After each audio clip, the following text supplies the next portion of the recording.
અમરેલી જિલ્લાના સાવરકુંડલા તાલુકાના વીજપડી ગામે તાલુકા પંચાયતની ચૂંટણીમાં ભાજપના ઉમેદવાર વિજયભાઈ ચાવડાએ ભવ્ય જીત નોંધાવી છે। જીત બાદ ગામમાં ખુશીની લાગણી છવાઈ ગઈ છે અને સમર્થકો દ્વારા ઉત્સાહભેર ઉજવણી કરવામાં આવી હતી।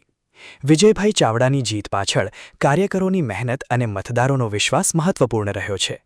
જીત બાદ તેમણે મતદારોનો આભાર વ્યક્ત કરી વિકાસના કામોમાં કોઈ કસર નહીં રાખવાની ખાતરી આપી છે। વીજપડી ગામના સર્વાંગી વિકાસ માટે સતત કાર્ય કરવાની પણ તેઓએ પ્રતિબદ્ધતા વ્યક્ત કરી છે। વધુ અપડેટ માટે જોડાયેલા રહો સમાચાર ડાયરી સાથે। આજરોજ સ્થાનિક સ્વરાજની ચૂંટણીનું મતગણતરી હોય અને ભારતીય જનતા પાર્ટી વીજપડી તાલુકા પંચાયત અને જિલ્લા પંચાયતમાં જ્વલંત વિજય મેળવ્યો છે। આ વિજય વીજપડી ગામના સમસ્ત નાગરિકો, મતદારો અને યુવાનોના જે મહેનત કરી હતી, જે ભારતીય જનતા પાર્ટી પ્રત્યેની વફાદારી છે, એને આ વિજય છે। અને આવનારા દિવસોમાં આ જે કાંઈ વિજય અપાવ્યો છે એને જે લોકોએ જે કામો માંગ્યા છે એ બધા કામો પરિપૂર્ણ કરશું અને અમારી પ્રથમ પ્રાયોરિટી રહે કે જ્યાં જે કામો બાકી છે પૂરા કરશું। અસ્તુ ભારત માતા કી જય, વંદે માતરમ।